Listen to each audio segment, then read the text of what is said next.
voyage malheureux. Un autre souvenir, mais celui-ci plus sombre. Pour moi surnage encore dans ces rochers sans nombre, où j'ai failli laisser ma vie en son printemps. Attiré sur ces flots par le calme des vents, je n'avais pas encore à l'élément liquide confié mon jeune âge. Et sur son bord humide, quoique né, sur les eaux du perfide élément, je n'avais égaré que mes yeux seulement. Et jamais sur la vague, en nacelle légère, je ne m'étais sous voile éloigné de la terre. Mon essai, l'on va voir, fut des plus malheureux. Un jour déjà bien loin, un soleil radieux faisait étinceler l'onde toujours mobile, promettant, semble-t-il, une course facile, pour aller tout d'un trait à l'autre bord de l'eau, où se dessine au loin un très vague coteau. Et ce jour, entre moi et des amis d'enfance, était de bon accord convenu à l'avance, pour tenter de concert voyage à l'étranger, car tel était pour nous, sur mer un jour entier.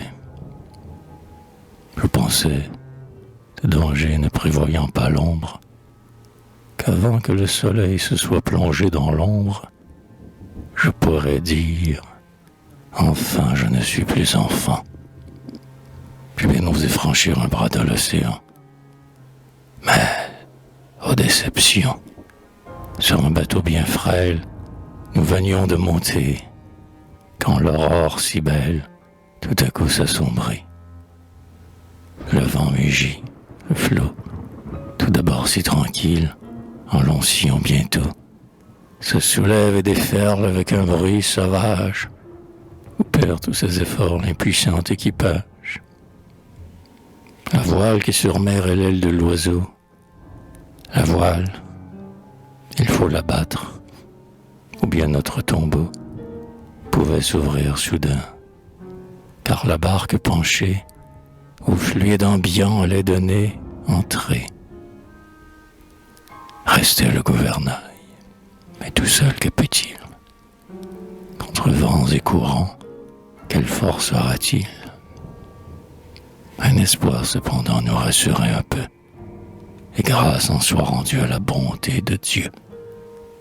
Le rivage était proche, et la fougueuse brise, tout droit nous y poussait. Mais la douteuse crise, allait-elle être heureuse? En attendant, la mer, sur nous avec fureur, lançait son flot amer. Pourrions-nous aborder assez tôt? Car ma vie semblait de l'estomac partir endolori. Ah, le souffle vital, qu'est-il au corps humain, comme il tient bien peu. Mais là-haut une main veille pour qu'il résiste au milieu des orages. Elle voulait qu'un jour j'écrive encore ces pages. Le grand Dieu, le grand roi par-dessus tous les dieux, qui fit un jour la mer comme il a fait les cieux, dans la main duquel sont la terre et sa frontière, dont l'œil voit au-dessus des hauteurs de la terre. Ce Dieu des grandes eaux a daigné me sauver, et d'un tranquille port m'ouvrir les trois sentiers. J'y entrai, je n'ai pu de plus ici rien dire, car mon affaissement allait jusqu'au délire.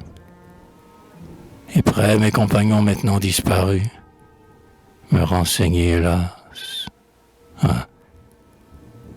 je ne le puis plus. Du fait, je ne suis plus qu'un témoin solitaire, et sur le reste, il faut que je sache me taire. Déjà de moi d'ailleurs, j'ai dû bien trop parler. Sur mes rochers bretons, je reviens me placer.